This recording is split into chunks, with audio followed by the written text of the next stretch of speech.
My name is Dave Hollenbach, the host of From Members to Excellence, a podcast that explores the many facets of leadership from the perspectives of some amazing people. We discuss the triumphs and failures that have shaped our lives and our leadership philosophies. I've found that it isn't whether we fail that defines us, but when we do fail, how we respond. Leaders dust off the ashes and use their failures as fuel to work harder and as lessons to come back wiser and stronger, more resilient, more determined, and more committed to excellence. Today I'm speaking with Lisa Wilson. She is a leadership vision coach and human resources cultural consultant. Her passion is teaching leaders to effectively lead their teams by creating exceptional workplace cultures. Witnessing the impact of both poor and great leadership, she now devotes herself to coaching leaders so their teams can experience the excellence they deserve.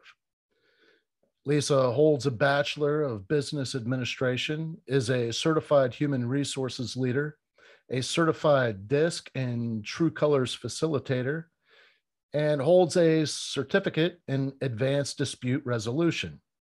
But also, this is pretty cool. Most recently, you became a Distinguished Toastmaster.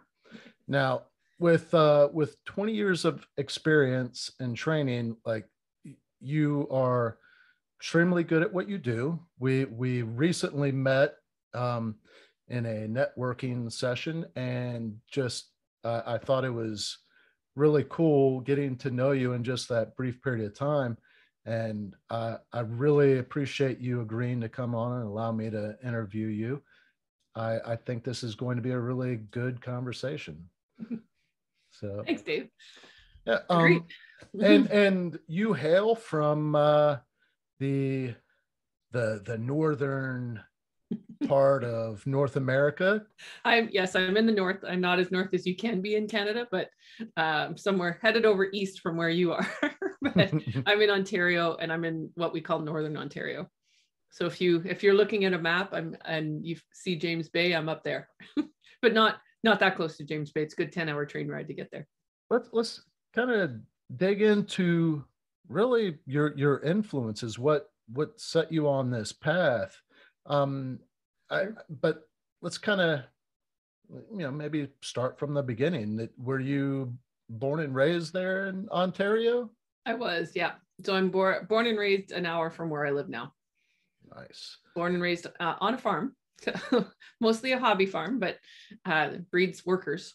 because I was driving tractors before I should have been driving tractors, and my parents would probably get in a lot of trouble for that.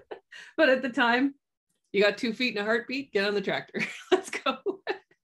But I grew up here. I've lived more Southern Ontario as well, and that's more cities, so living in Toronto and the surrounding area. But I always say the North just calls me back. I like space. I like that space, and I live in a world now. I mean, we live in a world that doesn't matter where you live. I can coach all over the world. I have clients out in British Columbia and Alberta, and the networking just takes you everywhere. I was just speaking to someone who's from England. So really now it doesn't really matter where you live anymore. I want to kind of get an idea of maybe your early influences. Like, I would imagine your mom and dad had a pretty big influence on you. I mean, they raised you. So. They did. Well, so my parents were civil servants, so we didn't have a ton, we didn't have a ton of money or anything. We always had food because we were farmers. So if nothing else, there was always potatoes. We weren't poor by any means, but we weren't, the kids with all the lavish things or anything either. But my parents both at one point were union leaders. So my dad was the union president, who was local, and I think my mom was for a while as well. Being civil servants, that's a big thing up here. I think it's different from in the US though, because I think there's a different attitude to unions here. It's just kind of a thing here. It's just regular. It's not, you don't, when you think unions, you don't think the big, the kind of the nasty stuff that was going on. It's really just a collective to negotiate for you. And I think that did influence me quite a bit. My intention was to go to school for, I really didn't know what, but I went into psychology. And after my first year of psychology, one group had a discussion, I can't remember which class, they had a discussion about what you could do with psychology when you were done school. And effectively it was go back to school. So I had no interest in that. That's not, I don't like to learn in a school setting. I don't mind it, but it's not my, like, I'm not a scholar in that way. I prefer to live and experience things. So after my first year, like a lot of the friends that I was hanging around with were in business. So I switched into business after first year, but I kept psychology as my background courses. So any elective course I needed, I would take psychology. And how I ended up in human resources was, and there's those moments in your life that you just never forget. I was in a psychology seminar. So we'd have classes, lectures, and then you'd go to a seminar. And those were smaller group discussions kind of. So I was in a seminar for a psychology course. And the woman said, okay, how about everybody introduce yourself, tell us who you are and what your major is. And we were going around the room and it was, my name's whatever, psych, soc, so sociology, psychology, sociology. So they went around the room and then they got to me and I was like, hey, I'm Lisa, I'm in business. I felt like the kid doing their own thing. So I said, the woman said, you'll find a way to match the two. And I was like, oh, that's really interesting. And it was just one of those moments because nothing happened in that moment. Just I remember, like, I vividly remember her saying that. I don't remember her name. I don't remember, which course it was. And then the following year, I took my first, what they call organizational behavior. So it's kind of your first human resources course. And much of it was a repeat of first year psych. It was it became a bird course for me because it was a repeat. So I did really well in it, obviously. And then I finished out my school in human resources courses because it was very, very closely matched with psychology. And then came out of there focused very much in getting a job in human resources, which, by the way, is really hard when you're just out of school. Human resources is difficult because they like you to have the education, but they need you to have the experience. And after I've been in it a while, I understand why. So it's really hard to get in on the ground. I had 2 years of 6-month contracts until I finally got a full-time job because they needed me to have that experience. So people would let me come in for 6 months, but that was about it. I think how my parents' influence there is, depending on the company you work for. I worked for a company in the automotive industry, and the man who started the company very much thinks like a union leader. It's all about taking care of his people.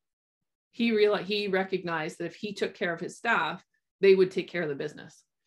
And so it was which is very much has a lot of same philosophies as some of the union leaders. So he had lots of meetings with the CAW, and him and the leader of the CAW in Canada were very on the same page. Obviously the CAW was trying to get into his company, but they never could. I think they got 1 or 2 plants, but that was about it.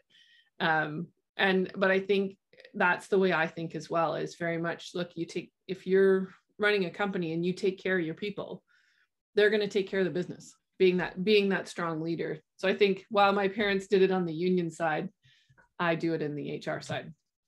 So our first conversation that we really had about what we could dive into, we talked about mental health. We talked about the strengths and weaknesses of different types of leaders, and then kind of talked about, well, my belief and what I really have talked about quite a bit is, I come from a fire service background, very male dominated, kind of machismo type deal, and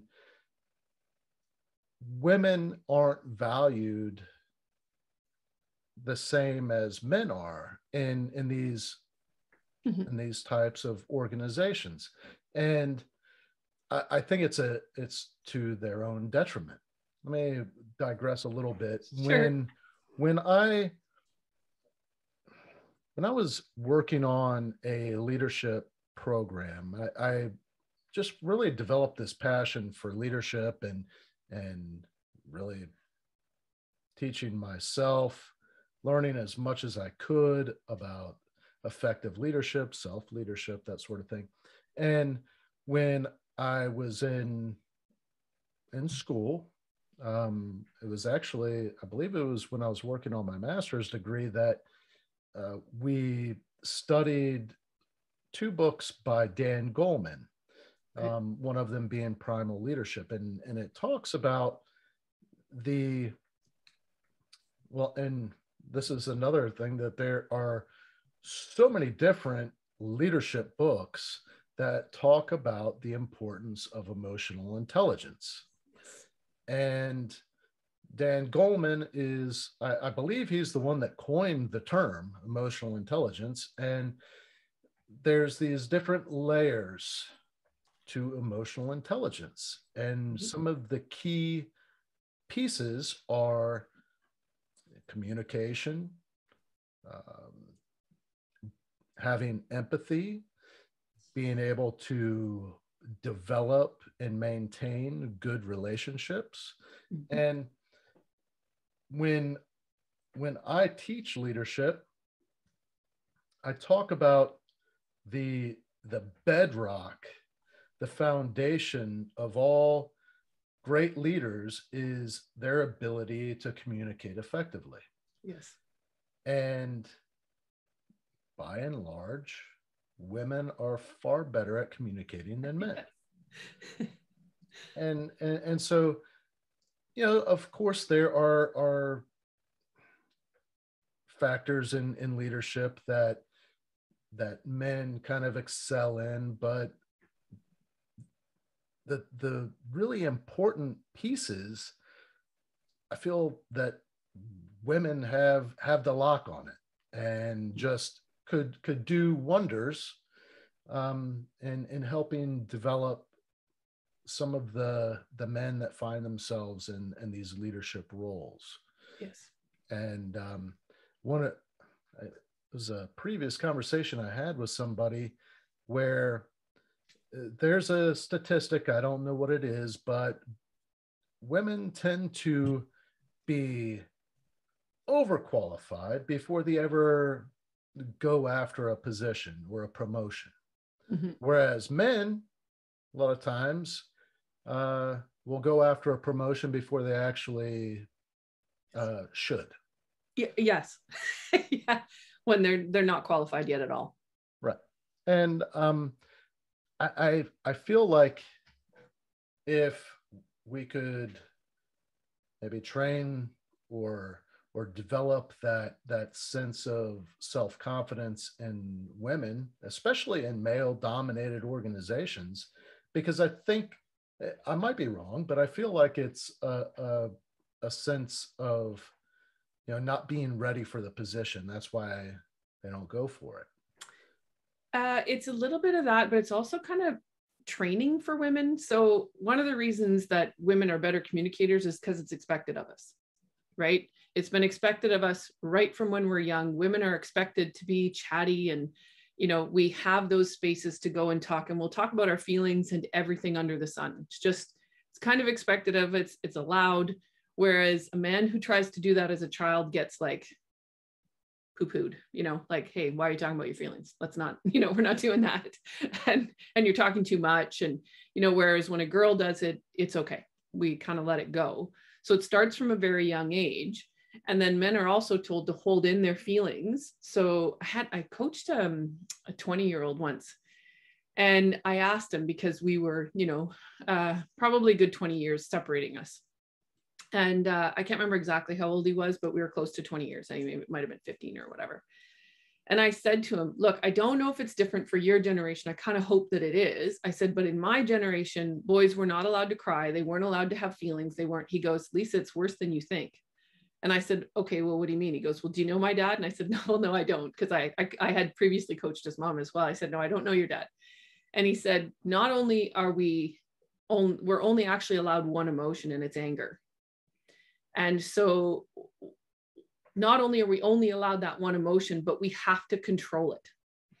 So I put it that for men, you've got this pressure cooker of emotions, like all of these things. You're not supposed to cry. You're not supposed to show anything other than anger. So you've got this pressure cooker that's allowed to come out as anger. But if you think about a pressure cooker and how it lets go of the air, if you think about how the air comes out, your governor better be darn good, because you're not allowed to get so angry that you punch someone or something or some. And I was like, wow, I never considered it like that. And I said, but that was kind of that's the way I put it now. But what he said to me was, you better control that anger. So you can have all the anger you want, but you better be able to control it and not go too far with it. So we've got boys who aren't allowed to talk about their emotions. So when terrible things happen, you and I had some talks about PTSD and things like that. When those kind of things happen, it's not comfortable for them to go and talk, because they've been told right from very young ages, don't talk about that. Women tend to cope better. However, women in those male dominated groups, we'll say, so armies, police, firefighters, all of those things in those male dominated industries, they're also afraid to go and get the help they need, because they'll be looked down on by the men in the group. So we almost have to lose our femininity and lose all that stuff that would do us well in those leadership roles in order to stand in those male dominated industries. I mean, I worked in automotive and forestry, and I was very often the only woman at the table. And when I think about how I had been lucky that I had worked in the automotive industry and had some really great women leaders at the time. So while probably felt somewhat towards that masculine side where we focus more on that part of ourselves, they were able to give me a little better balance than what I might have seen elsewhere. So I had a boss, and her boss was also female. So my HR director as well as my HR manager. So it was kind of nice to see how they behaved in certain situations. So I was able to hold on to a little bit, but you certainly have to come off in that more masculine way. Like I could never go in and speak, I'll say softly. So I can't go in and speak softly. If I had a point to get across, it was said strongly, it was said harshly. And if I had to, I'd yell at them just to be heard. So, which, you know, now when I'm saying it right now, it does sound awful, but it was just really the reality. But again, I was for the most part blessed with some pretty great bosses who I didn't have to do that with. You know, like when I went in, one of my jobs, there was a guy who was like ready to be terminated. And I was supposed to be the person to take the next step. And I went to the boss and I said, I can't do it. And he said, why? I said, because I don't know what you guys have done to try and get him back on track. I don't know if you're just giving him these letters or if you've actually made the effort to return him to positive work environment. And he let me go with it. He said, that's fine, Lisa. He said, you can take care of his next letter. So I did. I took care of his next letter and I said, okay, you're at termination here. Here's what we need from you. Here's what we expect from you. I mandated that he go to EAP, which is employee assistance plans. I mandated that. We worked on a few things with him, you know, just calendars and things like that. I worked with him a little bit. And then he eventually came to me and said, I was literally on the phone with the lawyer writing the termination letter. And he came in and said, Lisa, I've found another job and I'm thinking of taking it. And I said, and you should. And we wrote his termination. Like we wrote he quit. So we didn't have to terminate him. He just quit and he already had another job. It was great. So I'll say that is a little bit more of that emotional intelligence side where I was like, okay, I don't want to fire someone if I haven't made the effort yet. I want to make that effort to see if we can get them back to a good working environment. I don't know what you guys have done. So I was blessed in that, you know, another boss might have said, nope, had enough with this guy, he's gone, you know, but he and the supervisors who he was reporting to indulged my need to try. It wasn't going to work. He still wasn't getting, like, he wasn't going to get there, but he has done, I've seen him since. So all small towns up here. So we run into people. So I've seen him since, and he did really well at his job, at the other job. And then he's moved on. He's a salesman at like an automotive, not automotive, but like selling small equipment type thing. And he's happy. He's really happy. So it's like, he just was in the wrong place. When you were talking about that aspect of leadership where you said it a couple of times. I don't know what you guys have done. I Yeah. don't know what you guys have done to get them back on track. And really, as leaders, it is our responsibility, and we should take ownership. If somebody isn't meeting our expectations, there's a couple of things that you can look at. Like, did they not understand what Mhm. I wanted them to do? Did I not provide them the appropriate training or Yeah. education? Did I provide them with the tools they needed? If you cover those aspects and the person still is not meeting expectations, then it's they're either being insubordinate or it's just not a good fit and they should move on. Yeah, and there's nothing wrong with that. I think Yeah. that's what happens, right? We all take termination as this huge insult. It's not. It's you're not in the right place. And that's okay. Doesn't mean you're a bad person. It just means you don't fit here. And that's okay. And my experience has been, and I don't have a proper tally for you, but my experience has been that 80% of the time when someone gets terminated, if they're capable of stepping through that and moving on, they go and end up somewhere where they're happy, right? Because if you're really struggling at a job, a lot of times it's because you don't fit there and you're trying to fit a square peg in a round hole. So you're a square peg, this is a round hole. Don't try anymore. Just sort of move on. I mean, to some extent, you can't. You can't. Some people, I took a job up here that I knew a month in, I shouldn't have been here. I shouldn't have been at that company. And I knew 1 month in, but I had moved. I'd bought a house. I had moved 4 hours from where I currently was, and I'd moved to a smaller town that there wasn't a lot of HR places. So now I was either going to have to turn around and sell my house or stick it out for a while. And I stuck it out for a while. I will tell you, it is a terrible, terrible choice. I stuck it out for 3 years. When I left, I always knew that my next step was starting my own business. When I left, I was so done with HR. I didn't touch it for years. I advertised myself as simply a life coach and left leadership totally to the side for a good 5 years. Maybe 4 or 5 years anyway. And then somewhere along the way, I had a friend I was working with, and she said to me, she said, do you know when you talk about leaders, you like light up? Why aren't you doing leadership coaching? And I was like, because I hated that company so much. It just, at every turn, I was told I was wrong. And I wasn't wrong. I just didn't fit their values, right? I was just at the wrong place. So I say that to everyone. Look, if you find yourself in that space, get out. You're just not meant to be there. Find another job. It might take some time, so do what you can. So what I always tell people, in the meantime, if you can't leave, do as much self-care as you can. So I had done okay in that job when I started actually running my business on the side. So in my lunch hours, I got a second phone so that I wasn't, so that there was no conflict of interest of people calling me on my work cell phone. I had a totally separate phone. I would meet people at lunch for coaching sessions. I would meet people in the evening for coaching sessions. And I started running like weekend events and things like that. And that's how I kept myself in a good space. Because while this place was so stressful for me, I was preparing for my next move. And that was the best possible thing I could have done for myself. I want to dig into, your leadership philosophy and how you developed that internally. But one of the things that either I read or you said to me, it was the dual paths of leadership. So can you talk a little bit about that and what that means? Sure. So it started with a course that I took.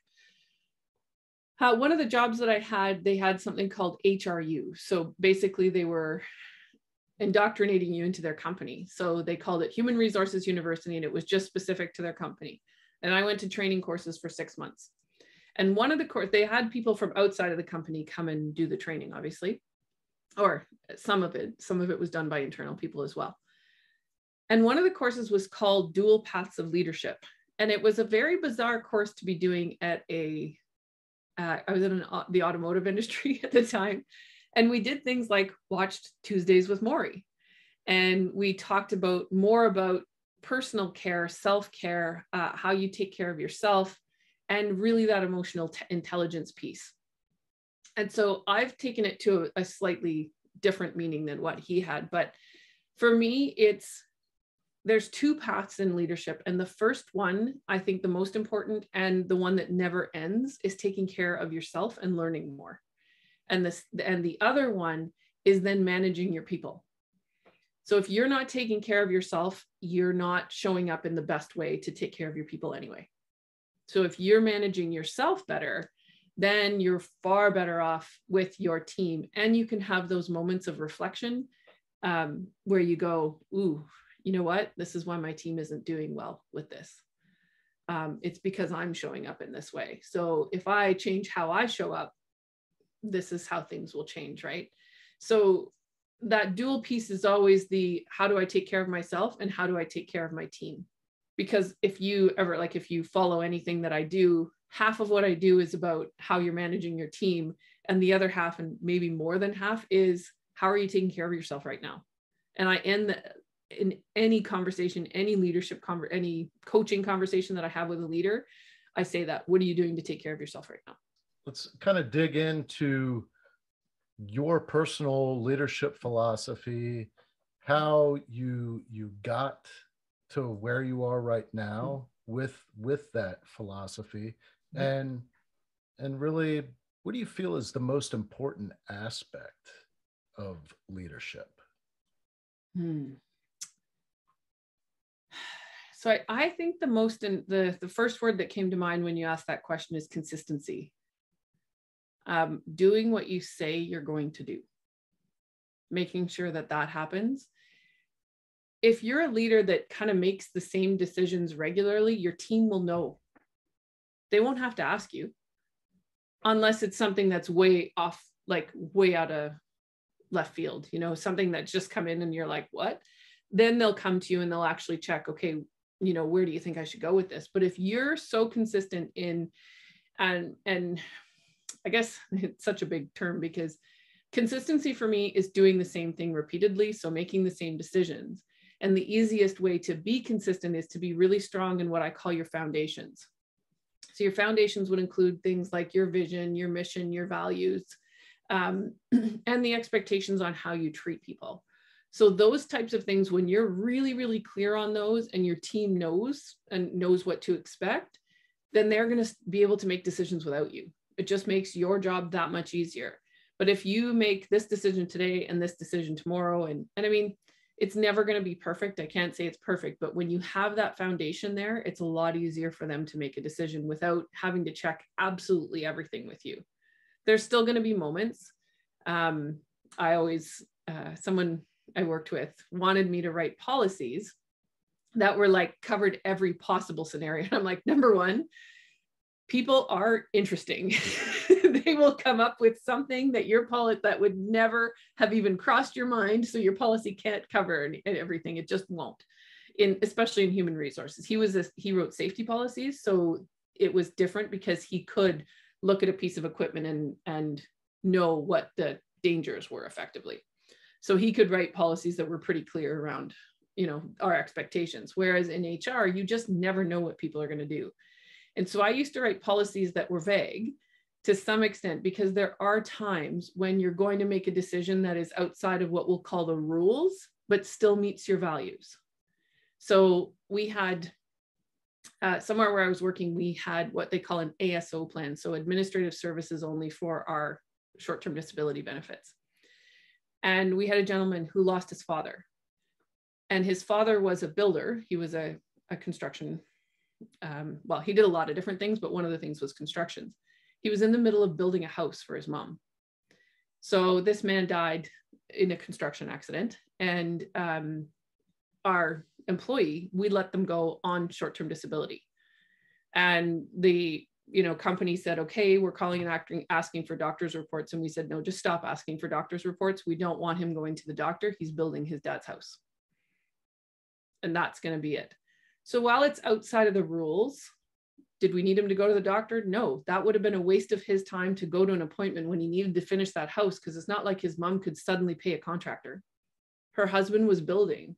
They purchased everything. The house was there to be built. If she suddenly had to find money to pay a contractor, it would have been terrible, right? So it fit in our values, which was how much we wanted to take care of our employees. Once the house was done, it was a very simple call for me. House done. Or are you at a place where you can get it done on weekends now? And he said, yep. And I said, great, we expect you back to work. Done. And I mean, that person is never gonna, he will always be grateful for what we did for him. And he knew what we did for him. Was it within the rules? No. Did it meet we care for our staff? Yeah. So it really met our value, even though we technically broke the rules. And we did that on other occasions as well. If it was in the benefit of our staff, we did that. Pretty amazing. Mm-hmm. That's not very commonplace in my experience. See, and that may be the piece where it was for me, where actually, I don't even think it was me that made that decision. I think I was away when his father passed. And I got back and my boss sat me down and said, we've put him on short-term disability. Here's how we got around it. You fix it. You fix it and you finish it. So now it was about me just figuring out how we were going to keep him off and keep him getting money so that he didn't go without pay, but his mom didn't all of a sudden have to, fork out a bunch of money, because he was capable of it as well. I think his actual trade was electrician, but he, like his dad, just could do that stuff. Tell me a little bit about your path to, developing this philosophy that you have. Sure. So I guess it started with that course. It really started with that course. And that was very, very early on in my career. And I always knew I wanted to go into doing some training and stuff, because I love being involved in that type of training. I don't want to be a professor, or, I don't want to be doing that, but that, the training that you get in companies, I really, really enjoyed that. I really enjoyed being a part of it. And now I really enjoy doing it. Obviously, now I get to do it. I knew that, but when I was in my 20s, I took that course. So I wasn't ready. I didn't feel like I had the knowledge or the wisdom at that point to be teaching others how to do this. When you're walking into a manager who's got 30 years experience and trying to teach them something new, it didn't feel good being 20 and a little bit, you'd get a bit of the eye roll. What do you know? Right? A little bit of that. So I continued in my career for a while. And then I worked at another job that was particularly difficult. So I'd left in Canada. I don't know if it happens in the States too, but probably. When the forestry industry starts to take a dive, and they are cyclical. So forestry does really well and it comes down and then it goes back up, and it's kind of cyclical. When forestry is on the downturn, mining is on its way up. So they tend to be opposite. I don't know if the same is true anymore, but that was the tendency. So I left forestry knowing that it was going to go down. And I moved into mining in 2008. And I was working in a nickel mine in 2008. And in case you're not aware, nickel mining went from like $20 an ounce to like dollars an ounce. So we had this mine that was feasible at, $20, $30 an ounce, no longer feasible when it was dollars or less an ounce. And I moved there. So I left where I had been working in forestry and moved 5 hours away, working at this mine. And 3 months later, the stock market crashes. And that's when we went from the 20 some dollars to nothing. And I literally 3 months into a job, laid off an entire mine, everybody gone in one day. And I went in on the weekend with my general manager. I hadn't had enough time to get to know my HR team. So my general manager and I went in and we wrote all the letters over the weekend. Monday morning, they were all brought into meetings and handed their letters. Thank you for your service, but it's not feasible. So it was a really rough time after that. I stayed on for another year, even though there was no staff there. And you can't just shut down a mine. There's care and maintenance that has to be done. You have to check the ropes on the man lifts and things like that. So I did some very weird things for an HR manager that year. I drove a forklift while I cleaned pallets in the yard. I measured ropes. I did a lot of very different things. So because the mine, you had to have people going into the mine and making sure things weren't falling apart effectively. As well as we clean the water that comes out of the mine, right? So there's constantly water coming out of the mine, and we had to create different things. I was in a little tunnel at one point trying to figure out how to dig further so that we could get the water going out in the right place. It was, anyway, I learned a lot about water filtration, more than I ever thought I would need to know, and not just like learning about it like physically in the hole where this water was going to go. So it was a very difficult year, because as an HR manager, it's really, you can't be a human resources manager without any humans effectively.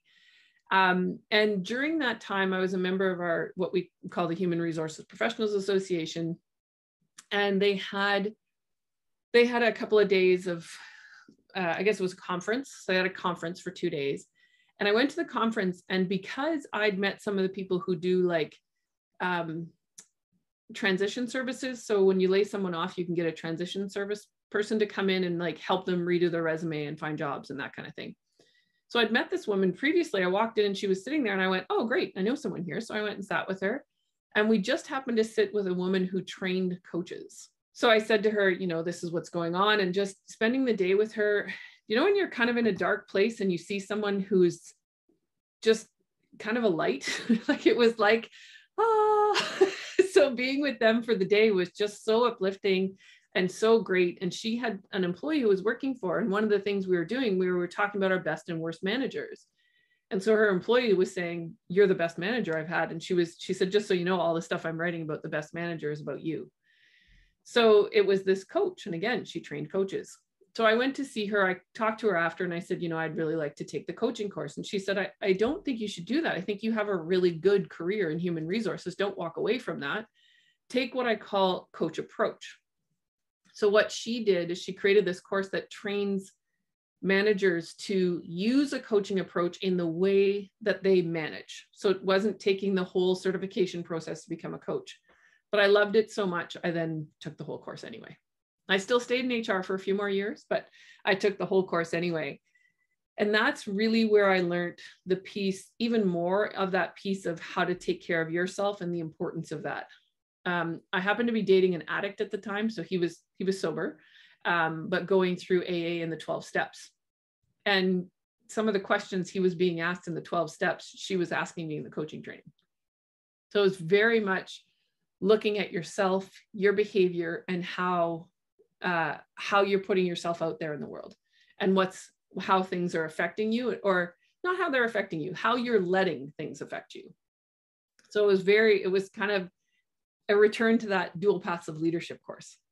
So once I did that, I knew that after the next couple of jobs, eventually I was going into running my own business and coaching. And at the time, it was very much I was going to be coaching leaders, and then I had the bad experience at that company and went, nope, I can help you with your life, but I'm not helping you with management.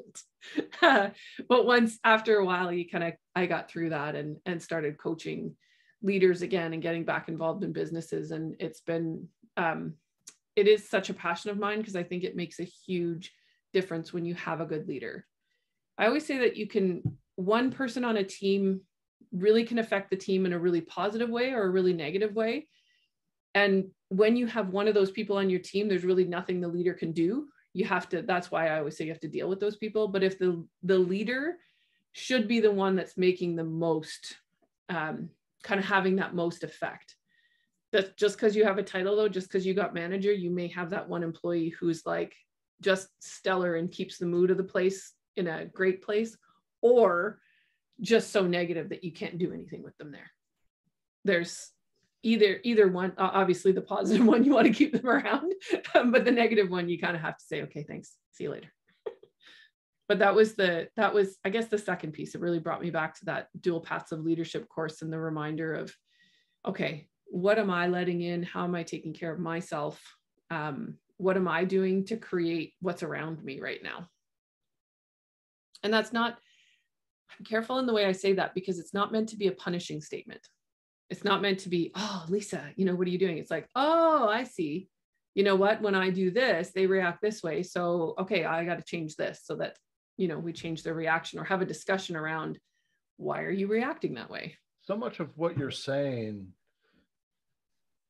resonates with me, and things that I teach, and it's interesting. It's just different, I guess, just different terminology, or different semantics, or it's semantics essentially. So yes. when I talk about self-awareness, there's talk about the 3 SAs. Okay. Situational awareness, which is a common term used in the military, used in law enforcement, the fire service. That situational awareness, knowing what's going on, having a realistic perspective of what's going on, and continuing to update that perception. Then, your self-awareness, knowing really how you're responding to that situation, not just outwardly, but inwardly. How are you feeling inside, and how is that coming out in your actions? Is your mood, or the way you're behaving, your tone, your volume, is it changing the atmosphere? Is it changing really the culture in your workplace or home? Yeah.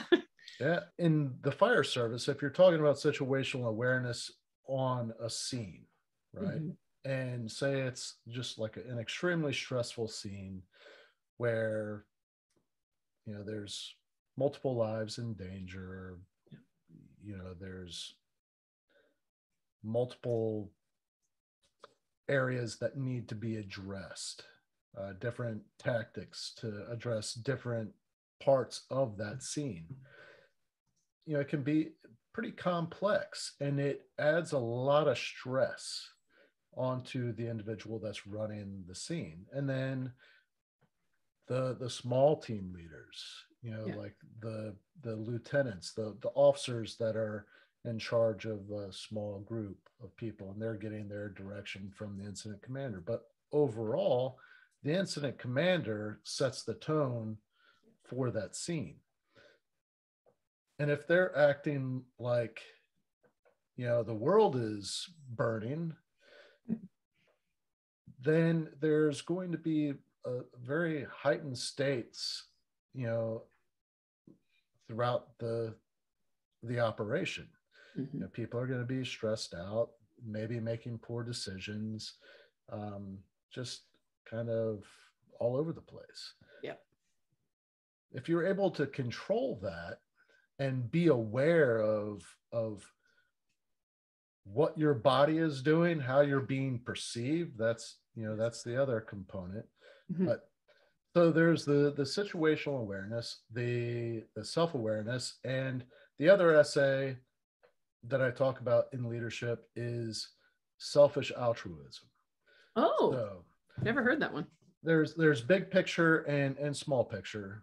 On the big picture, you work very hard as the leader. You're working very, very hard to develop yourself as much as possible so that you can add as much value to the team. You're giving of yourself so that your team benefits. The fact that your team benefits, it makes them more capable of operating at a higher level. But you're benefiting from that because they're your team. Yes. So while you're doing it in sort of a selfless way, you're giving of yourself, that the returns are exponential. So it's kind of a selfish altruism. Yeah. I love that. But it's so true. The more that you give to your team, the easier it is for you. And that's why I say consistency for me is so important, because that's another way of giving. Okay, we know when we go and tell her this, she's going to react in this way. you know, we know what to expect, we know what's coming, we know, you know, so even when the world, you know, when the world hits the fan, and in a firefighter, you know, obviously when you go into a fighter, it's that much more important, because knowing what your manager is going to expect from you, or what your leader is going to expect from you, and knowing how they're going to react. And then the other piece to that too then is then you give yourself the freedom to be human, which is, Lisa's reacting poorly. Why is she reacting poorly? What's going on? And we're going to pick up and protect her right now because there's something wrong. Normally she would be very calm and your team will rally, right? So if they see that, because I mean, I don't know what it's like for you, but the firefighters where I'm from are all volunteer firefighters. So, and here we have, in where I live now, it's a slightly bigger city. So, well, 10 times the size of what I grew up in, but we have a mix of both. So we have some full-time firefighters and we have the volunteer. But what would happen for the volunteers is you go out to a car accident with the jaws of life and it's your best friend in the car, right? So there's not only that awareness when you were telling that story about, and you know, maybe in Florida, it's not the same. If you're in a big city, the chances of you running into someone you know are far less. But for them, every call could be someone they know, because the town had 5,000 people. Someone in that group knew who was in that car, right? And was possibly close to the person in that car. And I had a friend who was a firefighter, and he was out to a woman who had gotten in a really bad car accident. And he was supposed to be the one using the jaws of life to get her out. And he had to pass it off. He said, he got to the car and realized who it was and said no. And his leader allowed it, right? Because at that point you need to, it's someone. So it's not just being aware of the situation, it's also being aware of your team and what they're capable of in that time, right? So when he said no, the leader didn't say no, keep going. He said, I hear you, so-and-so switch, and we'll get him doing something that was away from the body. She was gone. It's not about just the things in the environment, I'll say. So it's not just about knowing, maybe Dave doesn't know how to use the jaws of life, so we won't ask him. Well, Dave knows how to use the jaws of life, but that's his best friend in the car. So Dave, go pull the fire hoses or do something else that you're not looking at this scene. So it's not just about the things, it's about the people in your team too, which in those emergencies, I'm sure is much harder than what I've had to deal with. I mean, my management stuff was very rarely was it life and death. The concepts are the same though. Yeah, yes, they are. Okay, so there's so much power in bringing someone in who knows what they're talking about. So again, another male-dominated industry. This one had a few more women than what I normally had. So I wasn't the only female for the first time on the management team. We had a death. And it's never the employee that nobody likes. It's the employee that everybody likes. And it was he died within the year of him. We brought him into an employee meeting where we had him talk about how and why he was so positive all the time. He worked the night shift. I was working at a casino. He worked the night shift at a casino, and he was just Mr. Positivity. So of course, everybody loved him, right? You wanted to be around him because he was just that person that drew you in. And so we had him come and talk about his philosophy and how and why he was so positive. So we had him sharing this. Well, within the year, I don't know exactly how much time, but not long after that, from the day he went off to the day he died was 6 months. He had a cancer that was just it was too late. They caught it too late, and he passed away. And so what we did was we brought counselors in. So we did a couple of things. Because it was a 24-hour operation, we couldn't all go to the funeral. So we had our own celebration of life, we'll call it. So we did that completely separate from his family and everything else. It was just a workplace thing. But the other thing that we did was we brought in a counselor. And the reason it was the thing for me that was so powerful was I'm sitting in a room with a bunch of men. So male supervisors that have been dealing with him for years, still predominantly male management team. And what the woman came in and did was she gave us the science behind grief. and what we all needed to do in order to move the grief through ourselves. And I've never forgotten this, because I think it was one of the more powerful things that happened there, because once she said it, a bunch of men in the room started to cry. And so she said, and I still use this all the time, when you have a negative emotion like stress or sadness or anything like that, it literally builds up chemicals in your body. Now, she was better at explaining it than I was. She could have given you all the name of the chemicals. But you can get them out in 3 ways: sweat, pee, or cry. And literally, when you cry, if they test your tear, they will find those chemicals in your tears. They will find it in your pee, and they will find it in your sweat. The chemicals have built up in your body and they need to release. So you choose. Effectively, what she said to us is, you choose. Either cry, like either take a moment and cry somewhere. And she said, you don't obviously have to do that at work. Go sweat it out, or drink a whole pile of water and, don't go drink beer. That's not going to be helpful. It'll make you pee a lot, but it's not going to help. It'll put different chemicals that aren't any better. But it was so powerful having her come in and say that, because it gave, specifically for the men in the room, the freedom. Because the moment she said it, there were about 3 men in the room that started to cry. Because now it wasn't a boys aren't supposed to cry. It is scientifically required for you to cry. So I was like, I didn't expect that, right? I expected her to come in and say, hey, everybody, let's talk about our feelings. And I was like, oh God, this isn't going to go well, because these men are not going to talk about their feelings. But she came in and explained the science. So the science to grief and the importance of getting that grief out. So she said, because literally those chemicals will just stay on inside you and effectively poison you from the inside out. So you have to get it out. Leaving it there for too long causes so many other issues. It's why we have so many chronic illnesses now, because we all have so much stress all the time that we don't get it out. So I thought it was the most powerful thing that I've ever heard. And I use it all the time. It kind of puts that power back in, because it is scientifically required. I never put it together until just now that, when I find myself very stressed out or experiencing, symptoms of my PTSD, Yes. there are times where,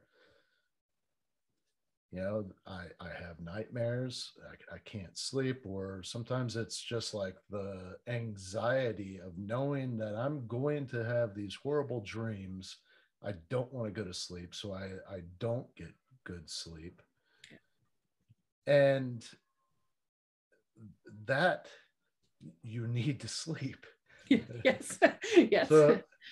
So there's points in my life, and recently I found myself really needing to be outside doing strenuous work.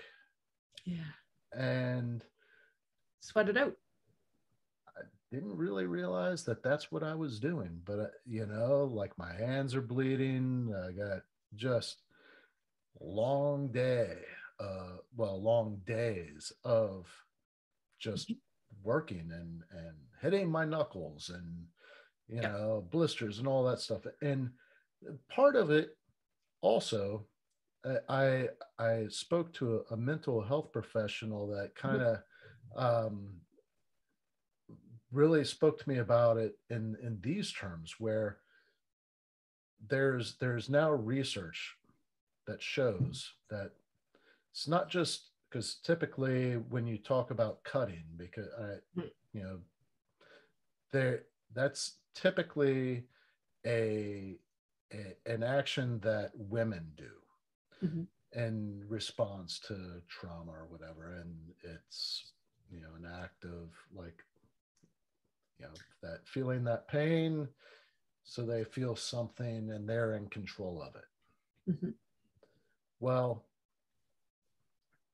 a lot of times what men do, and it's never been connected until recently, and as far as I know, this research that's been done, men will work extra hard, like doing extremely laborious types of things, and Yeah. Or get into the gym and work out harder than they have ever done before, where they're feeling physical pain. Tattoos, another type of cutting. The aspect of getting into the gym, that's fairly healthy. Yeah. The labor, sweating it out. I think that it actually serves multiple purposes, and which one it is for you, you might not figure it out until later on in life. But it struck me. This is a story that I don't know that I've told too many people. My younger brother passed away in 2010, and it was very sudden, and it led to a lot of rage in me. And when I was fresh out of the Navy, I took a job doing tree trimming. So I had some skills from early on in life. And I was off from work. I was on bereavement leave. And I still really don't know what possessed me to do it, but I cut down every tree in my yard. Like big trees. Yeah. And I didn't have the equipment to do it in an efficient way. Yeah. And I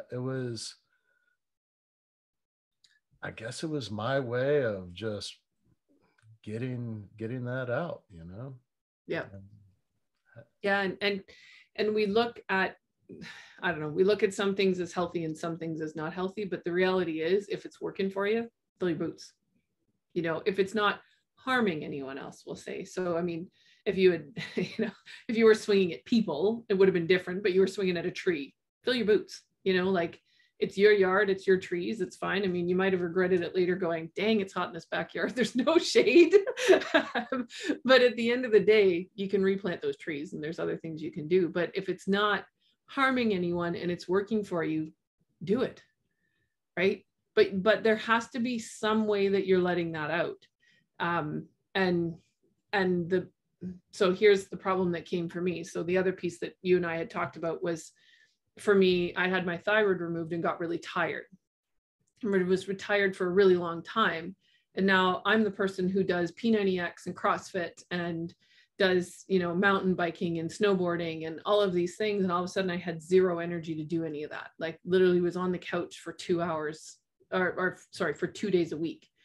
So I couldn't move. My brain was foggy. You're watching movies, but you can't watch a movie that has any big plot to it. You have to watch a Disney movie because your brain's not going to hold on to the information beyond a Disney movie.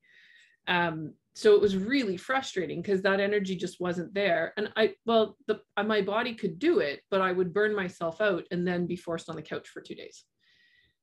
And that was my stress relief. So I talked about that job that I really just didn't fit. How the other way that I coped. So one was doing the business on the side, but the other was I actually finished P90X because even though I was working an 8-hour day and doing this business on the side, getting up and doing a full hour of intense exercise is really what I needed every morning to get that frustration and stress and everything out of my body. Once I had this thyroid thing, that was gone. It was gone. I couldn't do that anymore. Well, I could, but then I would waste the next 2 days on the couch. So finding a new way to relieve stress for me was huge. And I had to start. So the other thing in our coaching, we talk about the 4 parts of your being. So there's physical, mental, emotional, and spiritual. Don't get all excited about spiritual. If you have a religion, that's your thing. If it's more about just being in the outdoors for you, that's fine. I have a friend who believes we're worm food, but one of the most spiritual people I know, because she's highly connected to the earth. Effectively, she's the type of, she's Snow White. she goes out skiing and sees more bunnies than anybody does. Like everyone's always like, how do you get all these pictures?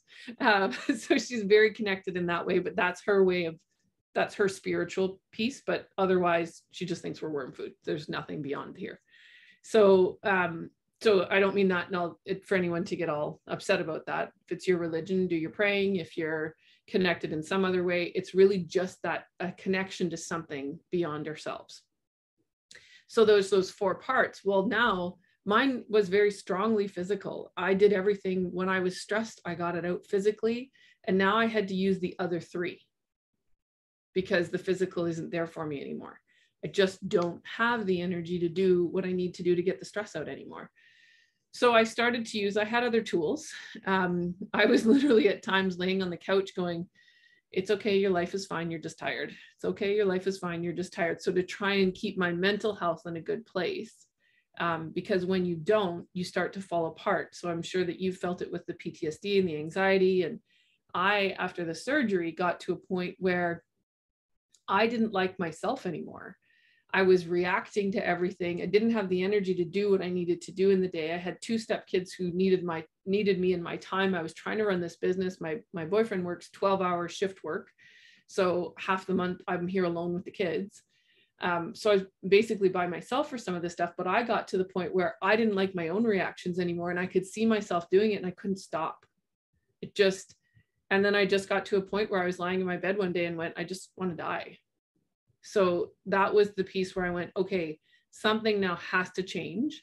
And I did a lot of things after that. But one of the things is that whole stress piece. I have to find new ways to, number one, not allow myself to feel that stressed anymore, to keep myself in a better space, and to find a way that that I can reconnect in some way. So one of the things this summer, with COVID and everything, it started making me feel very anxious. I get very nervous about the decisions that are being made by our governments. And anyway, there was a lot of things causing anxiety for me. And so what I would do, because I can't go for a run or do any of that anymore, I would go lie on I have a swing, like the old lady swings, where, so it's not like a big swing, like a kid swing or anything, but one of those like bench swings. So I would just go lay on the swing. If I couldn't get it out in any other way, I would lay on the swing and just connect, just quietly sit out, listen to the birds and the wind going through the trees and things like that. And just taking that moment of going, okay, what's the reality, and then starting to think myself through the problem, as opposed to being in my office and stressing through it. Oh my God, what if I can't do this? What if I can't do that? Like there was all these fears coming in for me. And I went and sat outside and went, okay, what's my reality right now? And just gave myself that space. So again, it was, I guess that one is a bit of mental and a bit of spiritual as well. And the last but not least, I cry a heck of a lot more than I ever did. When you're in a male dominated industry, you do not cry as a woman. You just do not cry, or you certainly don't in front of them. Right? So I had learned not to do that, but now I do. When I'm having those moments, I'll just have a cry. It's a lot easier when you're working for yourself, but yeah, just having those moments. So using the other 3 parts of my being to get through those things. Doesn't always have to be physical, but certainly I think that's that masculine side, is to use the physical. But when it's gone, you need the other 3. Something you said made me think of a tool that I was taught in the fire service, and I've applied it outside of the fire service, but it's called a CAN report, CAN, an acronym. It's an acronym for conditions, actions, and needs. Okay, cool. So a lot of times, like an incident commander would communicate with an interior team of firefighters and say, give me a CAN report. And so they'd report back, heavy fire, we've got 2 hose lines in place. We're going to need a 3rd hose line, and for you to vent on, the north side of the building, whatever. In life, when we're feeling overwhelmed, being able to, and this is a tool that, is actually another tool that I use in the fire service as an incident commander. When there's so much going on, that it can be a little overwhelming.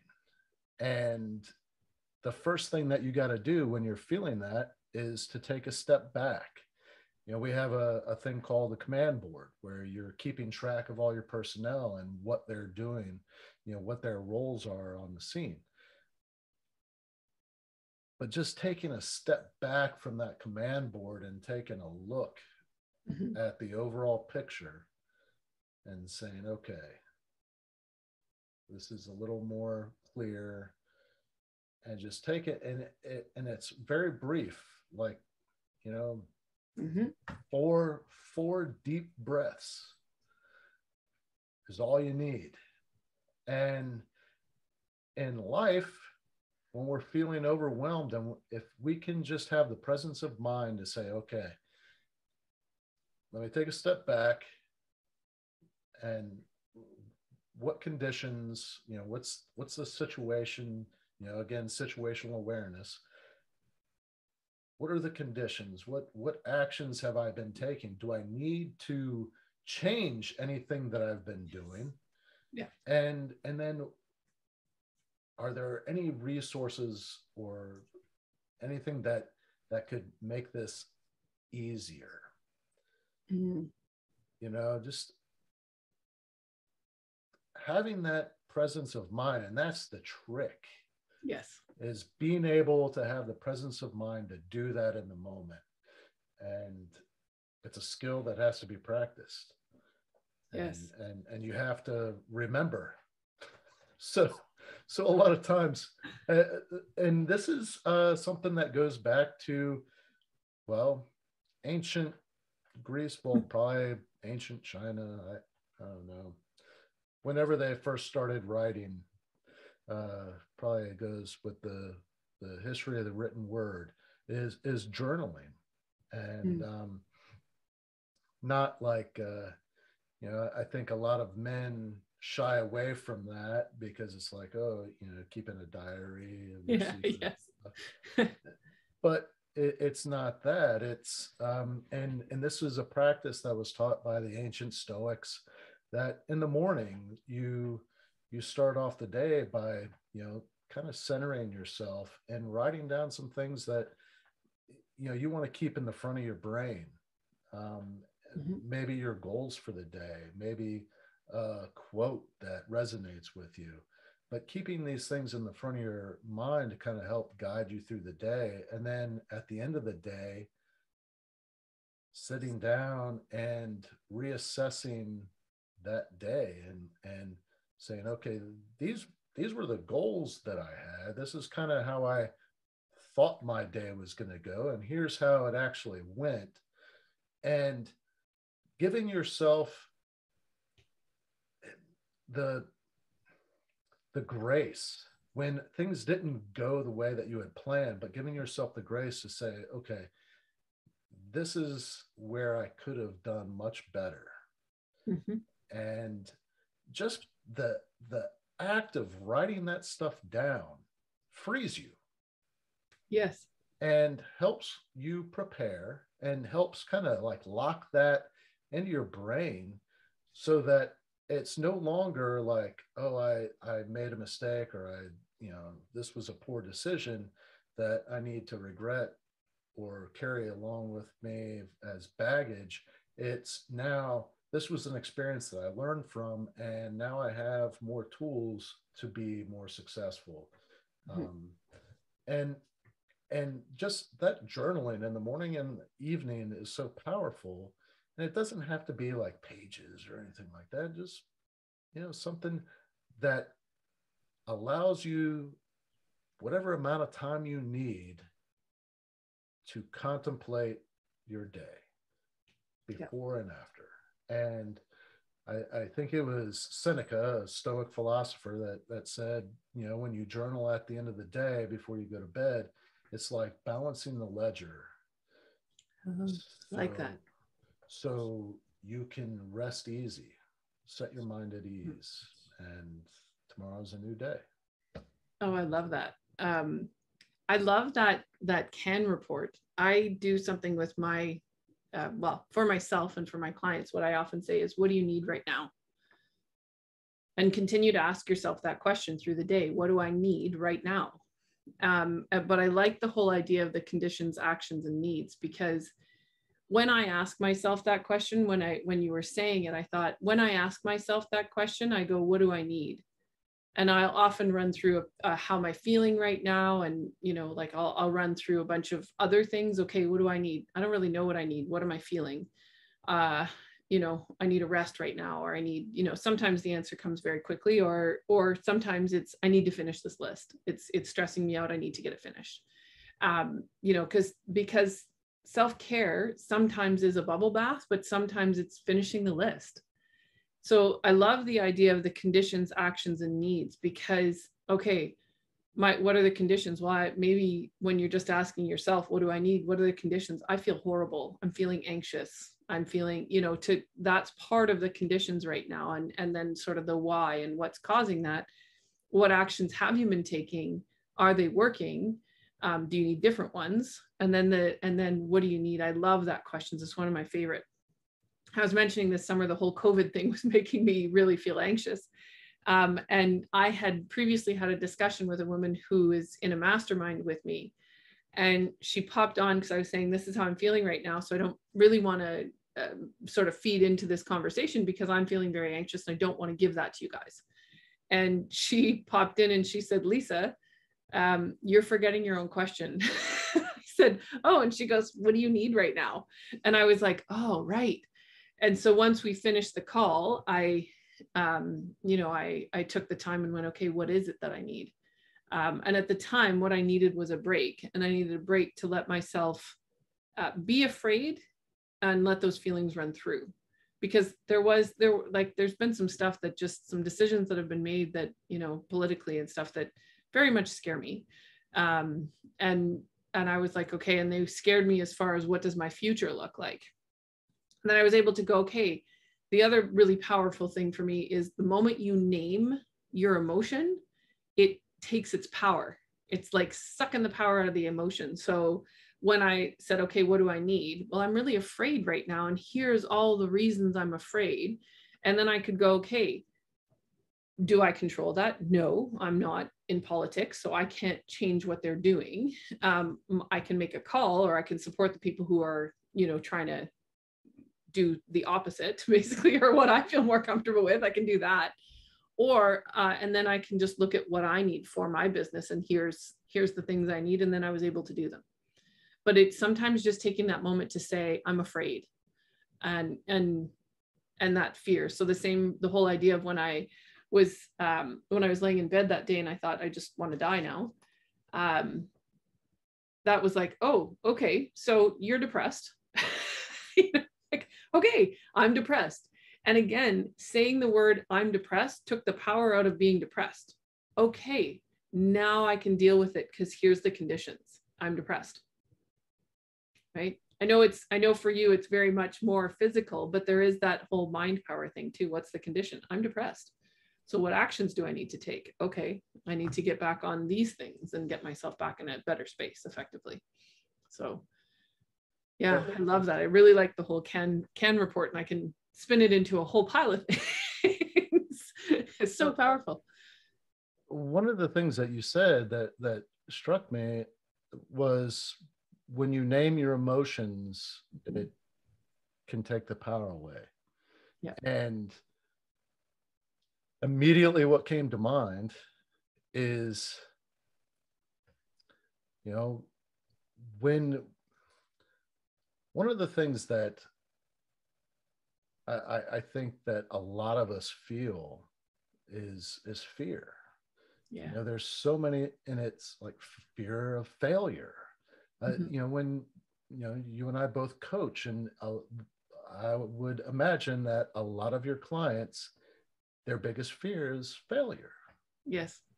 That fear comes from, okay, I've made a lot of mistakes, and that feeling of letting others down when you made those mistakes is what you're afraid of feeling again.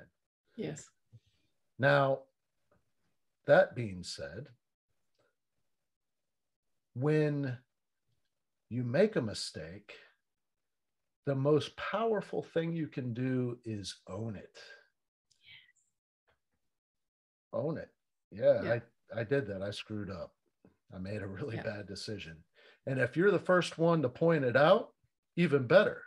Yes. Because then it takes all the power away from anybody else raining on your parade, telling you that, you know, whatever things you might tell yourself people are saying about you, you know, like when you own that mistake, when you own whatever poor decision you made, and you say, yeah, this is what I did. I know it was messed up, and this is what I'm doing to correct it. Or these are the steps that I'm learning, or these are the steps that I'm taking to learn how never to put myself in that situation again. Yeah. Now, I just feel like that's just another layer of naming your emotion. Yes. Yeah. And it goes to personal responsibility. I think that's huge in being a leader. You have to be personally responsible. So what are you, you know, what have you done, or what are you doing to make the situation better or worse? Right? What are your behaviors? I mean, I can say in that time I had 2 stepkids living here. So I was already tired, and then my stepkids moved in, and my boyfriend, and the change from living in a 3-bedroom house by myself to suddenly having 3 people was stressful enough, on top of already being tired, which, hey, you know, looking back, I can forgive myself now. At the time, I was just like, man, who am I? Who is this person? Because I'm this leadership coach who's really failing in my home, right? Like really not doing well. And you talked earlier about giving yourself that grace, and to say, okay, you know what, this is hard. This is really hard. Being a step parent is hard on a good day.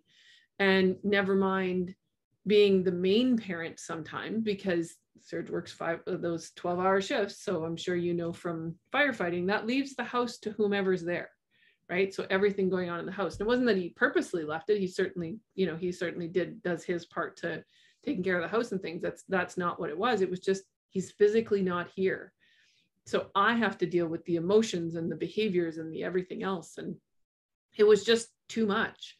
But having that moment to be able to go, okay, give myself some grace. How am I adding to this? And my outbursts or my frustrations with them wasn't helping. And so figuring out, how am I going to get myself back in a good space so that when they behave like this, I can have a different conversation.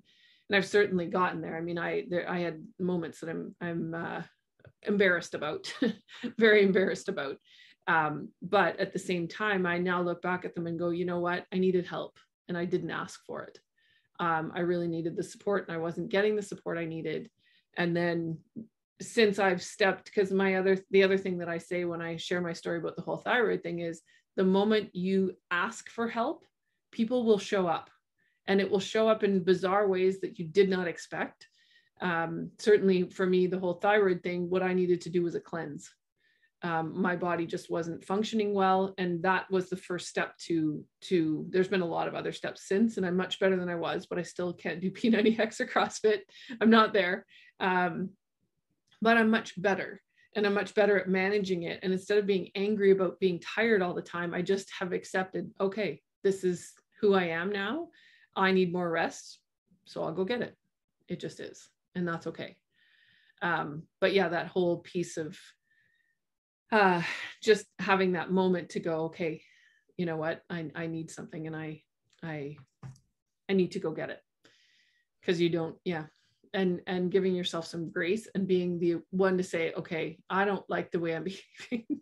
I really don't. So what am I going to do to stop doing that? And that's that again, that piece about, yeah, being self-aware, but also personally responsible for holding yourself accountable and changing the way you behave.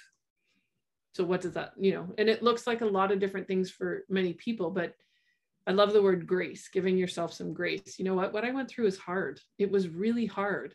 And if it were anyone else, if it was one of my clients, I would say that to them. This is really hard. Give yourself some space, give yourself some grace. Where can you get help? And for me, I didn't do it for myself, right? It's so much harder to turn that advice back on ourselves and take that personal responsibility. I need support. Where can I get it?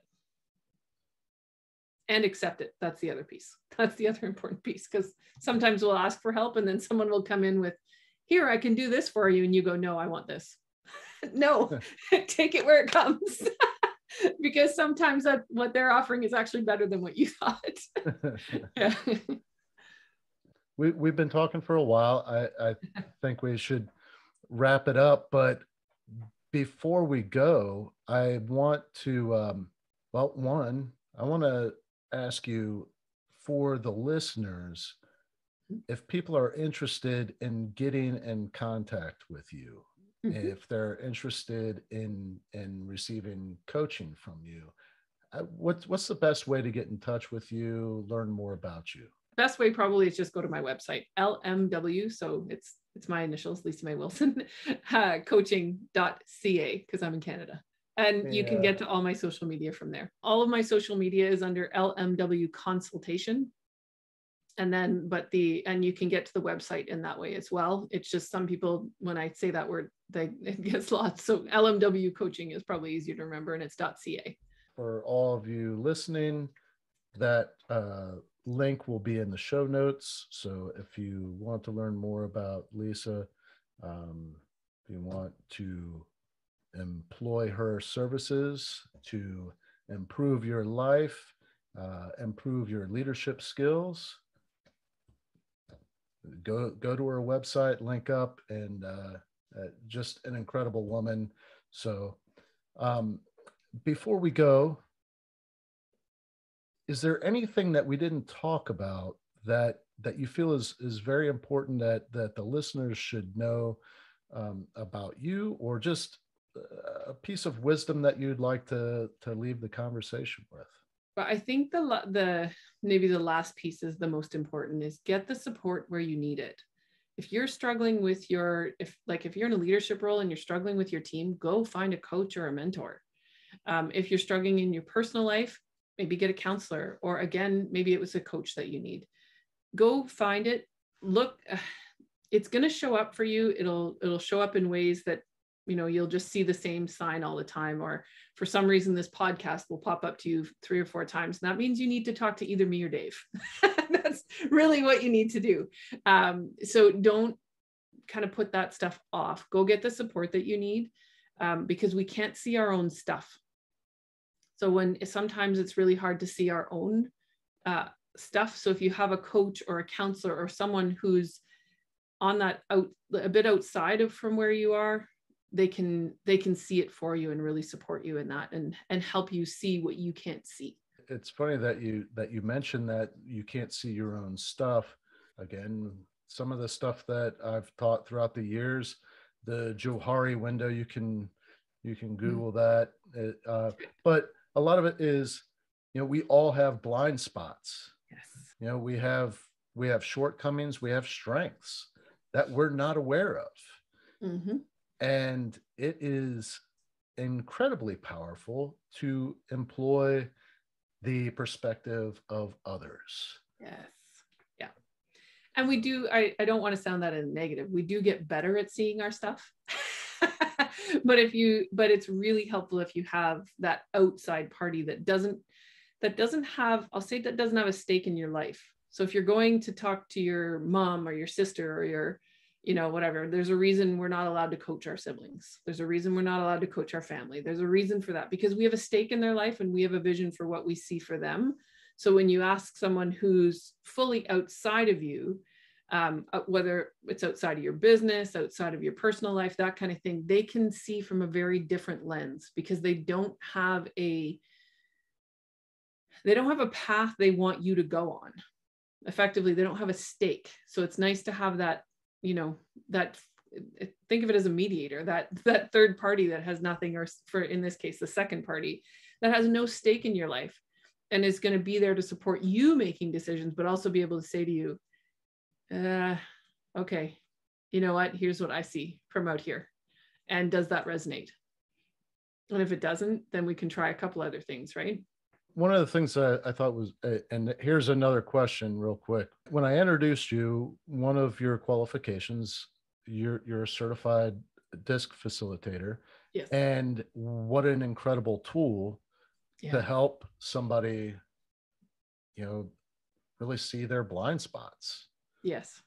And I'm a certified disc trainer as well. So oh, awesome. The question that I had was, I've never heard of the True Colors Facilitator.